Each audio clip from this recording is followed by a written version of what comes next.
Hey guys, this is SoulRag333 with another review, and here I have the very old Transformers Revenge of the Fallen Jetfire Optimus Prime. And yeah, this is back when leader class figures were 40 bucks and very easy and affordable to buy multiples.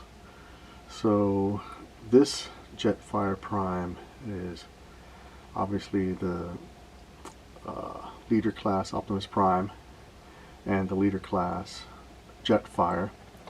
What was cool about the Jetfire, though, I mean, at least back then, I bought two of them. One so that I can keep him on the shelf as is, and then the other one I bought so that I can break him apart and basically use him as basically an upgrade, you know. So he's no longer one piece. I basically broke him apart, you know, so that Optimus can, you know, have more posability. You know, I can, you know, put him in more dynamic poses. The only downside, again, he has those ball joints for the ankles, and so it's a little loose sometimes, so you got to balance him just right. Right now I'm just going to have him leaning on the wall, and I finally decided to paint him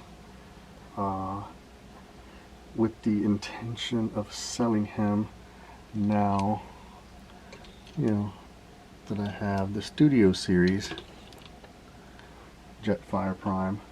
This is the one with the upgrade set, I think. And so even though it's a lot smaller, at least with the current Studio Series line, everything is to scale. But here's what happened. Once I painted my Jetfire Prime, I gotta keep him. He's just too cool. Yeah, it just came out so awesome. So basically, I gave him a flat black base coat with a Krylon spray paint. I masked up all of the other parts, and anything I couldn't reach, you know, a little bit of black paint, brushed by hand. And then gave him some panel lining, and then dry brushed a little bit of the blues, and that's it. Simple. For Jetfire, just a flat black base coat. I think that one I applied by hand for all of the robot parts, I guess, and then dry brushed that obsidian metal. I forgot what it's called already, but I've already used that a couple times on dark paint, and yeah, it came out looking very cool, so I'm keeping him.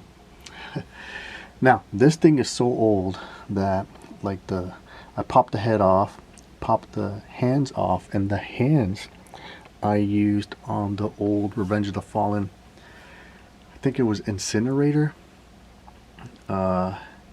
It's the Osprey, the vehicle.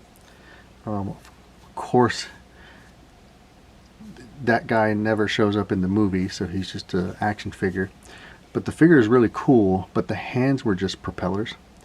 So I popped off the hands off this guy, gave him to Incinerator, and then I gave him the Fallen's feet, and I pegged it on to Incinerator's stupid feet.